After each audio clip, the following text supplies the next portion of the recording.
Kochi Hamawari, aka Nightwing, glided across the rooftops of Arkham City. He had dispersed from his allies and was looking to carry out his mission in search of the political prisoners of Arkham City. He figured this was the best way to help in the efforts of uncovering what this facility was really all about, as there were just as many people here who didn't have a criminal record compared to those that did. And it didn't take long for him to spot his first victim. Cornered in an alleyway, there was a political prisoner, distinguished by the winter coat that he wore in his frail state, as he was pushed against the wall and held by one of the regular prisoners. "I thought I told you to bring my smokes, so why didn't you get them?" I tried. They couldn't get any. They've turned me away. They threatened to break my arm. "Well, they should. It would have saved me the trouble. Now I'm going to have to break both of them." "No, please." "What was that?" "You should be lucky, grateful. I'm just allowing you to walk, because after I've broken both of your pathetic toothpick arms, you're going to go back and you're going to get me my damn smokes. Please, someone help me." Kochi would quickly descend into the alleyway, creeping behind the prisoner before he even had a chance to know what hit him. Using his quickness of his quirk, he was able to glide and use a sweeping leg kick, knocking him towards the ground before delivering a knockout strike to the gut. The political prisoner would quickly move away from the alley, finding a new place to hide. But Kochi would notice something in particular about this prisoner. It was on the back of his neck. Bruce would be looking through the camera feeds in Kochi's mask, and he would get a first view of what he was seeing. It looks like a mark of sorts. A blue square. Something akin to a tattoo. It's marked on the nape of his neck. It could be a clue. Turn him over so I can see his face. Kochi would do just so. Using an analyzer, Bruce would quickly scan over the man's face to come up with a name through the data registry and to try to figure out more about him. His name was Hiroshi Takagi. He's listed as a quirk user. A quirk user? Yes.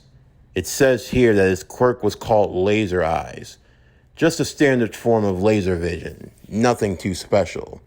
He was a petty criminal, committed a couple of armed robberies. Well, with his quirk.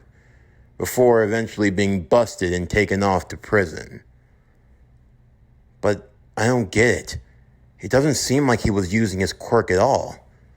If I'm being honest, since I got here, there haven't really been too many people who have been using their quirks to begin with. Don't you think that's a little odd? It is, especially given the fact that 80% of people in the world are quirk users. There's no way that the only quirk users so far have been the two grandchildren of Joker. This can't be a coincidence. Kochi would keep an eye out as he would run into a few more dark alleyways and abandoned corners where various prisoners were being held up, and each time that purple square was showing up on the back of their necks. Eventually, through one of the satellites, Bruce would tell Kochi that there was a political prisoner on one of the rooftops with a flare. It seemed like he was signaling for some kind of help. This could have been the answer that he was looking for, and he would quickly descend to the area. Before long, Kochi would arrive, startling the prisoner who had been waiting for one of the masked heroes to come and help him. "You startled me. Sorry about that. Saw from the signal flare. It looked like you were looking for some help." "Yeah. No offense. When we heard that Batman was in the area, I thought, it's fine. I'm here to do what I can. What seems to be the problem? There's someone out to get me. That's the problem. Out to get you? Yes, I've noticed him for a while now. I don't know where he is now, but all I know is there's someone trying to kill me. But why you? I don't know either. I don't know what's going on. I shouldn't be here. Who are you? You mean, who was I? I used to work at Tartarus. I was one of the heads of security there. Tartarus? The super prison for dangerous quirk users? What exactly were you doing there? I was the head of the security team. Our job was to make sure the facility was running on all functions, to make sure that no one was able to use their quirks, or at the very least, to make sure that they couldn't get out. I was hired by Dr. Hugo Strange to help work on this facility's security, and no sooner were we finished, I ended up getting shackled here. And it's not a coincidence either. I know it's not, because there are prisoners from Tartarus and Blackgate. Blackgate? Bruce would say through the intercoms. What's Blackgate? Kochi would ask. It used to be an older prison facility. It's gone out of business a while ago. But there have been some people who have been secretly working to try to... A gunshot could be heard, and the prisoner slumped to the ground.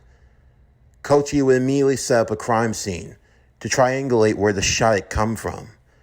He quickly would move to the area, hoping that he could catch hold of the shooter. But by the time he got there, the assassin was gone. The only thing left was a particular shell casing, and Bruce recognized it instantly. It's from one of the world's deadliest assassins. His name is Deadshot. Deadshot? I tangled with him in my later years. It was back when he was first starting out. You could say it was when he was a rookie, and even then, he's always been dangerous. Last I heard, he had been somewhere in the Western Hemisphere, in South America. But what the hell is he doing back in Japan? The guy sounds pretty dangerous. He is dangerous. And it's no coincidence that he shot that prisoner. Whatever is going on, he seems to be behind it. You'll need to keep a lookout at all times, Kochi. Kochi would continue his search throughout Arkham City, finding more and more of the political prisoners until eventually he found where there was a little settlement for them. It was just under a broken bridge, a shelled-off underpass that seemed to be overlooked by everyone around them. A lot of the prisoners here all had similar stories, working at a facility known as Blackgate, others from Tartarus, others working in various fields and operations that all seemed to help in the building of Arkham City. It was here where Kochi was starting to get the full story of what was happening. He spoke to two prisoners in particular, who were huddled up near a makeshift fire. It's cold, and we're hungry. I'm sorry. Me and my friends are working to try to get you guys out of here as soon as possible.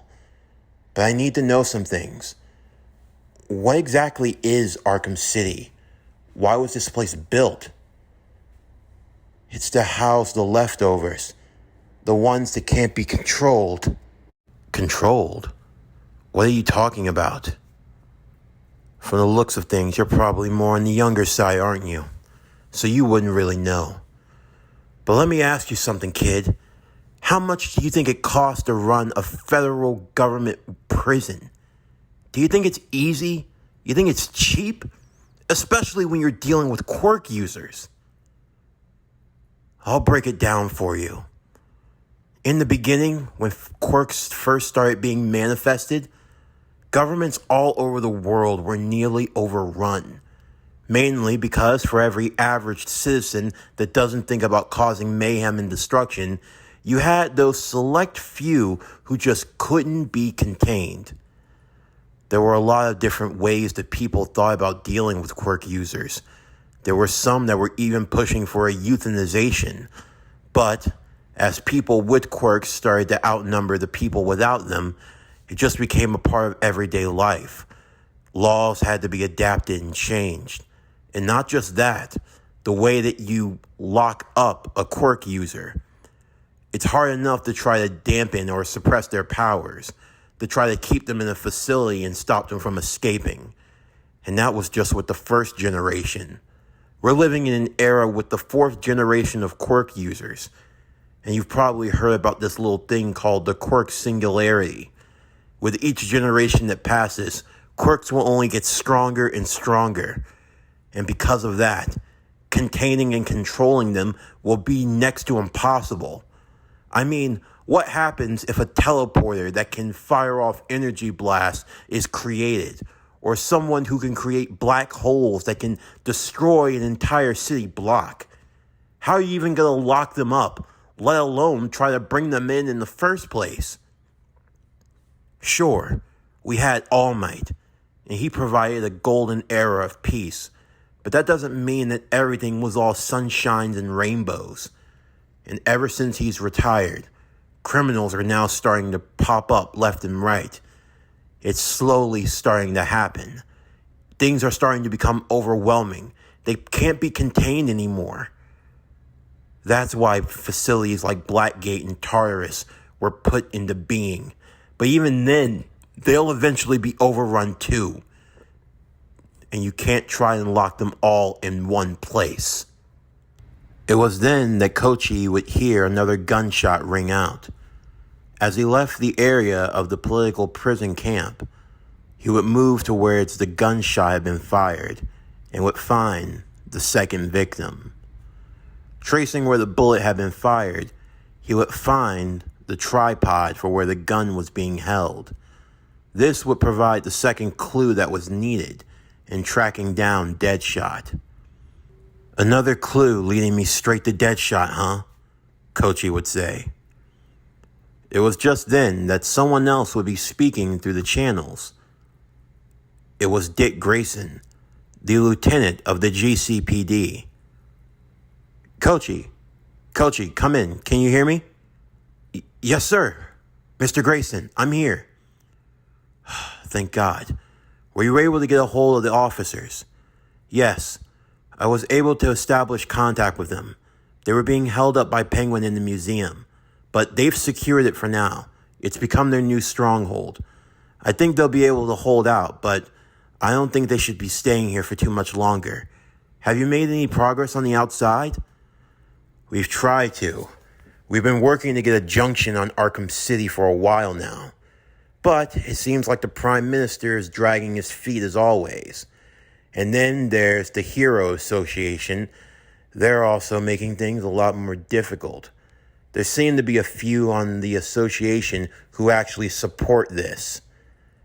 They've probably been brought out, Bruce would say.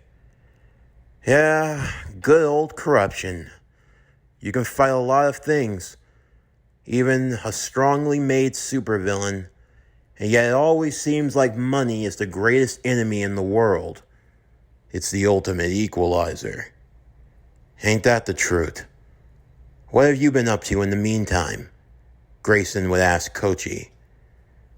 I've been rescuing any of the political prisoners that's been around Arkham City, as well as trying to get more information about why this place was built to begin with.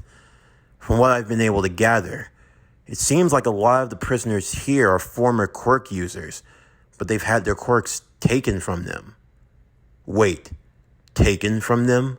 Bruce would say. I mean, that would be the only logical outcome. At least for a few of the prisoners that I've had to fight.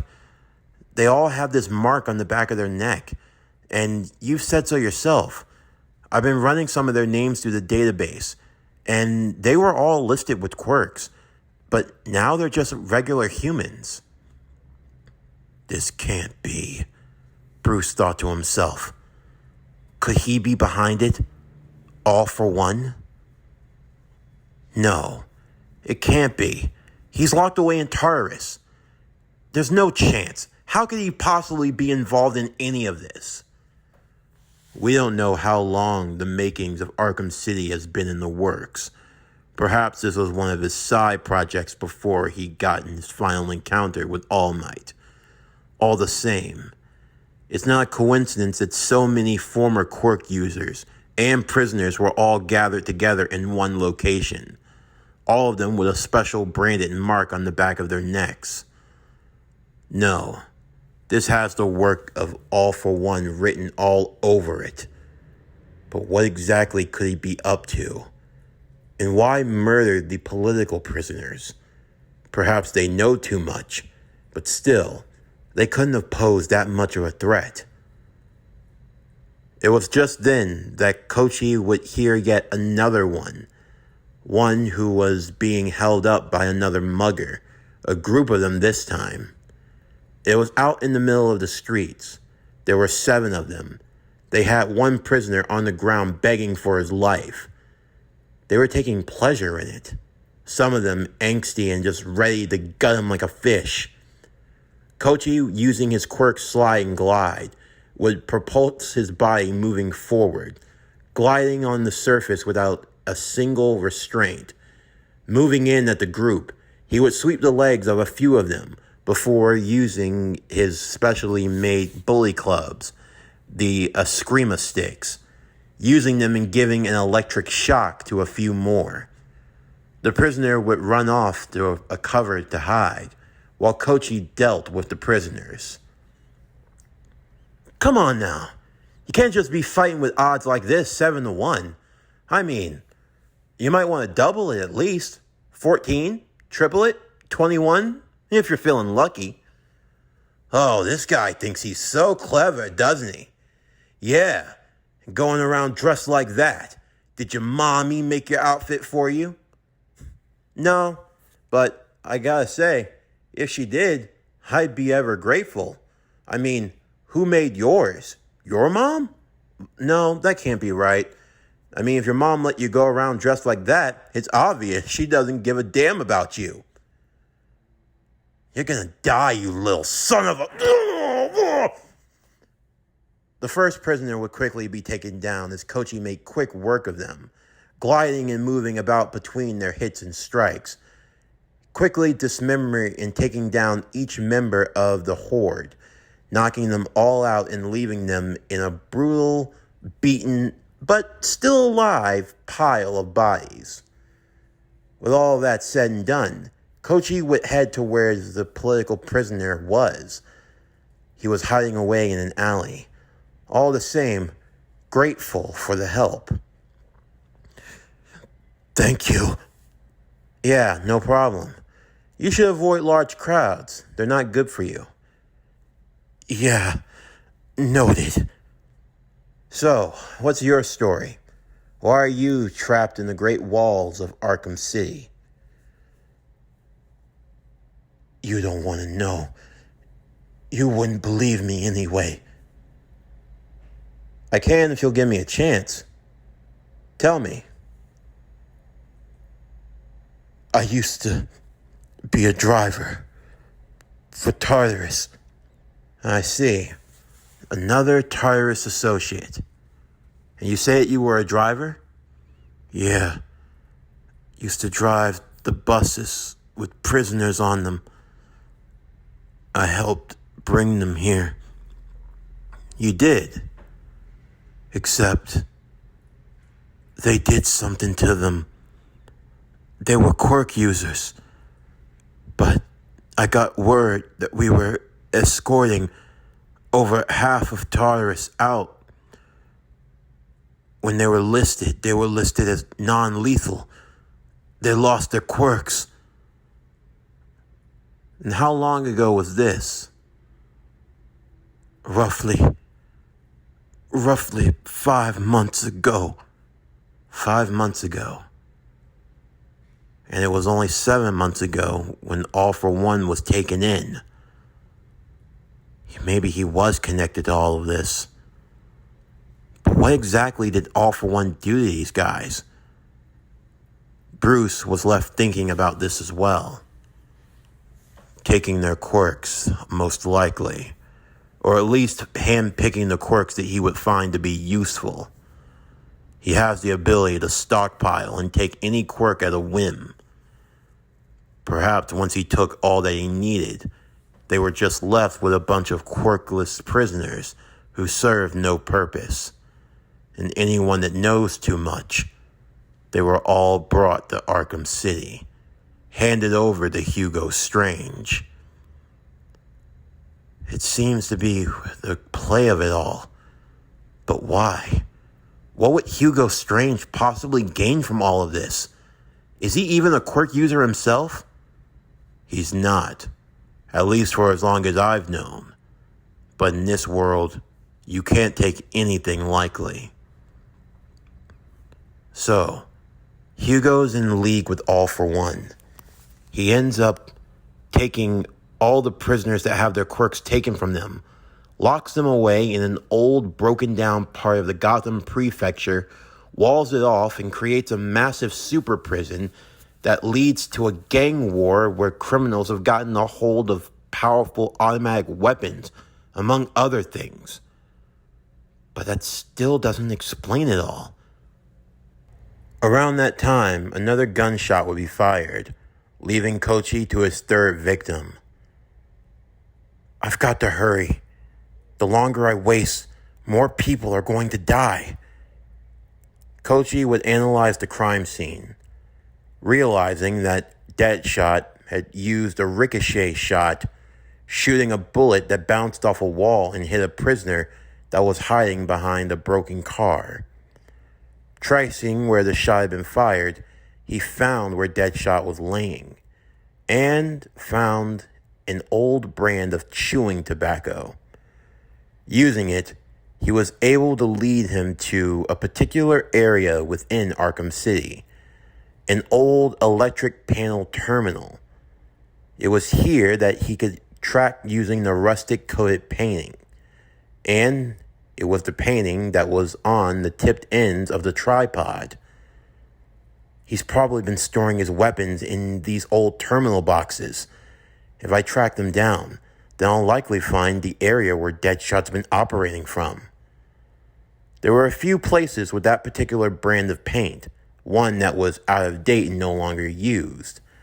Kochi would search through these areas one by one, until eventually he found the particular container port where Deadshot was storing his gun. And on top of that, a flash drive that contained a list, a hit list. And looking through it all, international journalist Jack Ryder, he's on the list. And he's set to be killed in the next 2.5 minutes. Kochi would immediately leave the roof and start booking it towards where Jack Ryder was said to be hiding. Using a relay, Bruce would give the location for where Jack Ryder was. Kochi would arrive in just the nick of time, as the older Jack Ryder, who had seen his fair share of craziness in his time in the hero journalism field, now found himself at the ire of Deadshot. However, before he could be taken out, Kochi, using the quirk Slide and Glide, would quickly dash towards him, moving him out of the way before the shot could be fired that took his life. Deadshot, however, would curse at this. The only masked vigilante around here was supposed to be Batman, but now there's another one, a Nightwing knockoff. Damn it! I never miss! Oh, you saved my... Yeah, seems like you were on another hit list, huh? Oh, it's not the first time. 15 years ago, I ran into the Joker. Me and Batman took him down together. You probably read it in one of my books, haven't you? Yeah. Yes! I knew someone would read it. I mean, of course. Anyway, thanks for the save, kid. Who are you? Nightwing. Nightwing? Wait, are you the Nightwing? I mean, I thought he retired a while ago. Oh, wait, perhaps you've taken up the mantle. Were you trained by the original Nightwing? Can I get an inside scoop? Tell me, what do you know about the new Batman? Who is he associated with? Was he trained by the original Batman? What's Bruce's role in all of this also? It's said that he and his company have been supplying the Batman and his heroic efforts for well over 30 years. I mean, this could be legendary, kid. I mean, if you work with me, I promise your name is going to go far. If they like Nightwing 1, they're damn sure going to love Nightwing 2. Because who doesn't love a good sequel? And, oh, he's already left. Kochi would quickly move to the rooftops, where Deadshot had taken his position, ready for the final confrontation. Deadshot stood on top of a platform, with 2 wrist gauntlets with laser pointers, turning his back every few seconds and looking in all directions, both high and low. It seems you've been trying to track me down all night, huh? Yeah, let's see what you got, kid. I'll have you know, I went up against the real Batman and Nightwing, so I doubt I'm gonna lose to a bunch of fake wannabes. You weren't on my list before, but taking you out will definitely be personal. And then I'll go after the big bad bat. More of a fake bat if you ask me. So just bring it. Come on, just get out of here. All I need is one shot. One shot and you're dead, kid. You'll need to be on guard, Kochi, Bruce would say. If he spots you even for a second, that's all he'll need. He's well trained to go for the kill shot. Yeah, I figured that. But I've got a plan now. Kochi would take out 3 remote-control batarangs, throwing them off in the opposite direction before getting them to turn back around. There were a couple of lampposts atop of the roof. Of course, Deadshot would have assumed that those batarangs were for him. And that was just what Kochi wanted him to think. Kochi would quickly take out the lights, making everything on top of the rooftops dark, save only for the light of the moon itself. In that brief second, as Deadshot aimed towards the batarangs coming his way, Kochi would propel his body using sliding glide, moving under the platform before jumping out of the grate and attacking Deadshot. He managed to wrestle off one of the gauntlets, but Deadshot quickly would kick him away. As Kochi turned around, Deadshot, now only less than 10 feet away from Kochi, held up his remaining gauntlet and fired without even thinking twice, aiming directly for the heart. Kochi would flip over after being hit as he fell to the ground. I told you, I don't miss. Deadshot would walk over to the body of prone Nightwing lying on the ground as he kicked him over, satisfied with his shot. Now to go deal with Jack Ryder, and then to find the bat.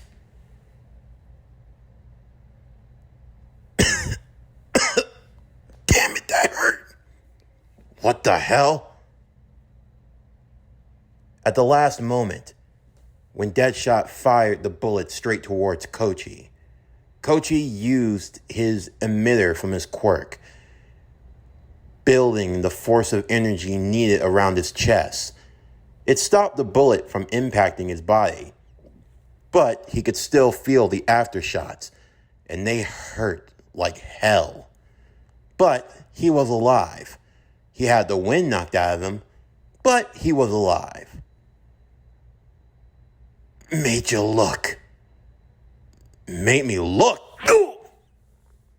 One of the remote control batarangs that Kochi had thrown, it came flying right back in the nick of time, hitting Deadshot directly in the head, stunning him just long enough as Kochi built up as much power as he had left, propelling his body straight forward and delivering a devastating strike to Deadshot in the gut. And with a series of combos, Deadshot was taken down, although Kochi was definitely winded from this exchange. All in all, his mission was now brought to an end. Oh, God. Kochi, are you all right? Bruce would ask. I didn't even know if that would work or not. Oh, God. Oh, that could have been bad. That could have been so bad. Oh, I could have died. Oh, if I had died, my mom would have killed me. Don't scare me like that, he would hear Grayson say. But still, nice work, kid. With the unconscious Deadshot now defeated, Kochi would take him to an old subway car, locking him inside and handcuffing him so he couldn't escape. By the time he came to, he would see Kochi standing on the outside. This isn't over, kid. You used some type of force field quirk, huh? And judging from the looks of things, you just got lucky. That's all it is. The next time you and I square off, it ain't gonna be like that. I'm gonna take you out. I don't miss, you understand me? I don't! Well, yeah, you win some and you lose some. But, I mean, you live. You live to fight another day. But now I got some questions for you. Why did Hugo Strange hire you to kill all these people? What do you know about Arkham City? What? You think I go around asking a whole bunch of useless questions? I get paid money. I do my job. It's that simple. But you're murdering innocent people. This isn't you. Isn't me. Bitch, do you know who the hell I am? I know you have a daughter. What did you just say? You have a daughter, right? What would she think? Don't you dare bring up my daughter. You understand me? I know that she wouldn't be proud if she knew what her father was doing. You have talent. You could do so many things in this world. So much good. Yeah, I tried doing that. The only thing it got me was a bomb placed in the nape of my neck and living with the threat of having my head blown off. Yeah, I'm way past doing the hero shtick. And speaking of bombs, you might want to look out. What? Before Kochi even knew what hit him, he felt the ground beginning to rumble and move beneath his feet. He turned to see off in the distance multiple helicopters, military grade, firing off missiles all over the city, raining down fire and destruction, and they were heading their way. Of course, Kochi's first instinct was to run, but then he turned back to Deadshot, who wasn't even looking at him anymore. He almost seemed like he had been resigned to his fate. Kochi knew what he needed to do. I hope I don't regret doing this. Kochi would open the subway cart and would quickly break free Deadshot's restraints. As soon as he did, Deadshot would immediately kick him to the ground and pull out the spare gun he had in his boot, with Kochi on the ground and Deadshot right over him ready to shoot. I told you, kid, I don't miss. Do whatever you gotta do. He could have fired. He could have taken the shot. But something wouldn't let him. Like there was something holding him back.